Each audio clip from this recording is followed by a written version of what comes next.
नमस्कार। सुर्खियों के बाद अहम खबर की बात करेंगे, वो है शिवराज कैबिनेट की वर्चुअल बैठक। कैबिनेट की बैठक में शिवराज सिंह चौहान ने अपने सहयोगी मंत्रियों को बताया कि वो पूरी तरह से स्वस्थ हैं, लगातार काम करने की कोशिश कर रहे हैं। इसके साथ ही उन्होंने अपना अनुभव भी शेयर किया। ये कहा कि अस्पताल में वो खुद चाय बना रहे हैं, अपने कपड़े खुद धो रहे हैं। उन्होंने ये भी कहा कि कोरोना स्वावलंबन सिखाता है, कोरोना से घबराने की जरूरत नहीं। वहीं शिवराज ने कहा कि मध्य प्रदेश एक इतिहास रच रहा है। कैबिनेट के इतिहास में वर्चुअल बैठक पहली बार हो रही है। हमारे संकल्प का यह परिचायक है कि परिस्थिति, हालात चाहे जो कोई हो, प्रदेश की जनता का काम रुकने नहीं देंगे।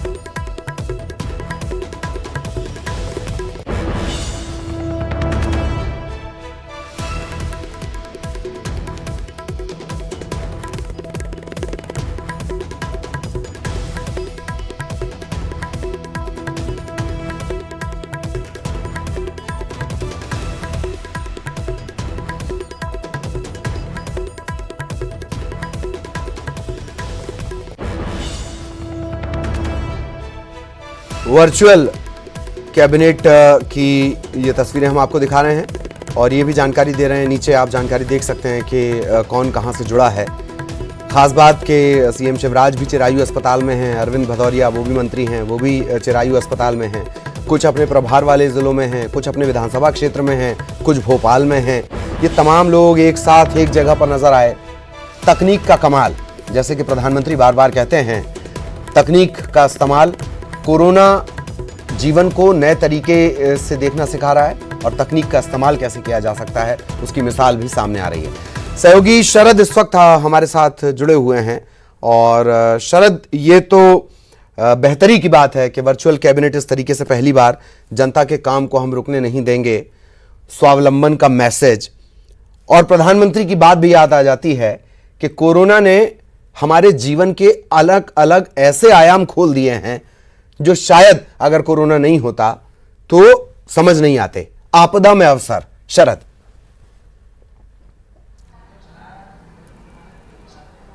देखिए बिल्कुल ललित, आपने सही कहा और ये दरअसल एक कहावत भी है और कहा भी जाता है कि जो व्यक्ति है वो उपलब्धि से ज़्यादा अपनी नाकामी से सीखता है। और शायद इस वक्त दुनिया जब पूरी लाचार नज़र आ रही है कोरोना के सामने, तो फिर उसके बाद में संभावनाएं बहुत सारी तलाशी जा रही हैं कि अगर ये होता तो क्या होता, ये नहीं होता तो क्या होता। और उसी बीच में अगर मध्य प्रदेश में ये संभावना तलाश ली गई है कि अगर ऐसी स्थिति हो कि मंत्री एक जगह न जुट पाएँ, राजधानी में वल्लभ भवन में ना बैठ पाएँ और खुद मुख्यमंत्री भी अगर अस्पताल में भर्ती हों, तो भी क्या जो प्रदेश का काम है या जो कैबिनेट है जो सबसे महत्वपूर्ण मानी जाती है कोई भी फैसले सरकार के लेने के संबंध में, तो फिर वो भी की जा सकती है।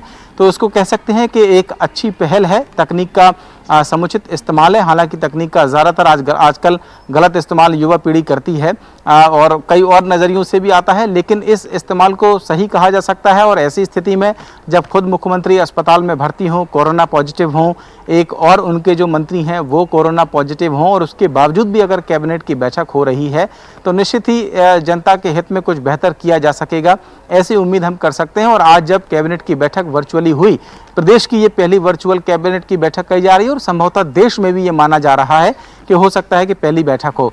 इस दौरान में मुख्यमंत्री शिवराज सिंह चौहान ने 2-3 महत्वपूर्ण बातें की हैं।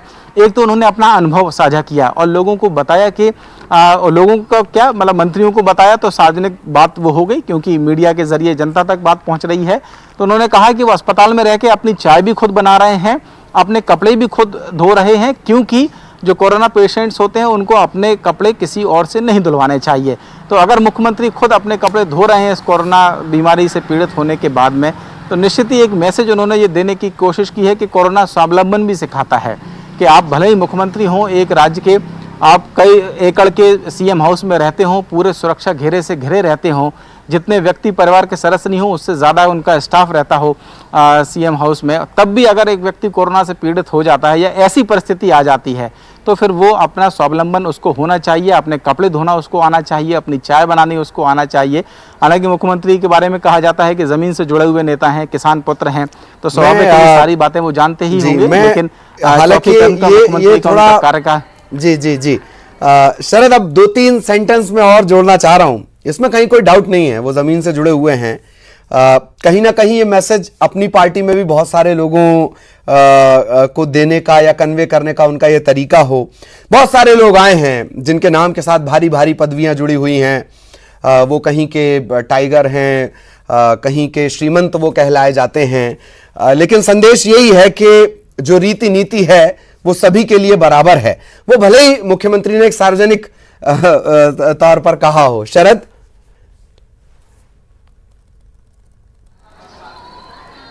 बिल्कुल, देखिए जो दूसरा पहलू था जो मैं आपको बताने जा रहा था, एक तो ये व्यक्तिगत अनुभव मुख्यमंत्री का जो उन्होंने कैबिनेट की बैठक में रखा, और इसका जो दूसरा पहलू है, जो दूसरी बात उन्होंने कही है, ये उन्होंने यही कहा कि दरअसल जब कैबिनेट की बैठक है, इन विषम परिस्थितियों में भी हम कैबिनेट की बैठक कर रहे हैं। सारे सहयोगियों से उन्होंने कैबिनेट की बैठक के अंदर कहा, और ये कहा कि भले ही कोई भी कैसी भी परिस्थिति हो, लेकिन जनता के हित के जो काम है वो रुकने नहीं चाहिए। तो निश्चित तौर पर ये मैसेज उनका उन अपनी पार्टी के जो मंत्री हैं या जो बीजेपी, अब खैर है तो बीजेपी ही, लेकिन खेमों में अगर मान लिया जाए तो फिर जो लोग आयाते थे या आए हुए हैं दूसरी पार्टी से, उनके लिए भी ये मैसेज है कि चाहे उनके आगे श्रीमंत लगता हो, चाहे श्री लगता हो या कुछ और लगता हो, ये सरकार जब चलती है या जब मुख्यमंत्री शिवराज होते हैं तो फिर वो अस्पताल में रहकर भी एडमिट होने के बाद भी कैबिनेट की बैठक कर सकते हैं, समीक्षा बैठक कर सकते हैं और सारी बातें कर सकते हैं। और यही मैसेज बाकी मंत्रियों के लिए भी है। तो कोताही ना बरतें और अपना काम करते रहें। एकमात्र शर्त है काम करना, और वो भी खास तौर पर जब मुख्यमंत्री शिवराज सिंह चौहान हो, जिस रफ्तार से और जिस अंदाज में वो काम करते हैं। शरद, वक्त की कमी है, बहुत बहुत शुक्रिया आपका इस तमाम जानकारी के लिए। शरद हमारे सहयोगी हमारे साथ जुड़े हुए थे। सुनवाते हैं आपको क्या कुछ सीएम शिवराज ने कहा।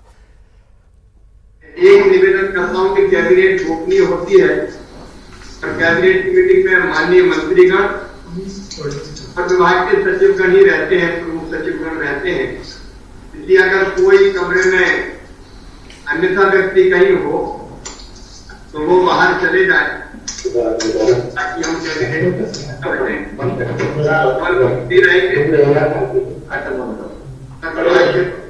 अपने स्थानों पे। मित्रों, पहले मैं आपके सामने बता दूं कि मैं पूरी तरह से स्वस्थ हूं। कल से मुझे बुखार नहीं आया है, खांसी भी पूरी तरह से नियंत्रित है, खांसी भी अब बिल्कुल समाप्ति की तरफ है।